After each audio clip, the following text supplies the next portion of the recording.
என்னடா இன்னைக்கு சாப்பாடு கொடுத்தாங்களா ஏதாச்சும்? எங்க ஒரு நிமிஷம். தினமும் உங்கள் தம்பியை ஒரு வீட்டில் விட்டுட்டு போகிறீங்களே, அதான் அந்த அக்கா வீட்டில். அவங்க வீட்டில் இன்னும் உங்கள் தம்பியை விடாதீங்க. இல்லைங்க, அது அக்கா இல்லை, எங்கள் அத்தை தான். சரிங்க, இருந்தாலும் அவங்க வீட்டில் விடாதீங்க. நீங்கள் விட்டுட்டு வேலைக்கு போயிடுறீங்க.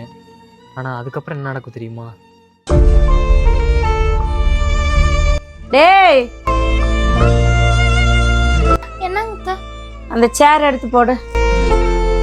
டேய் அமுக்கு.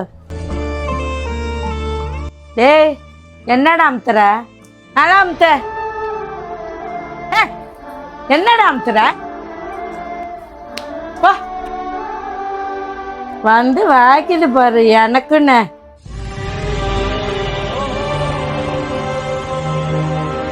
தம்பி,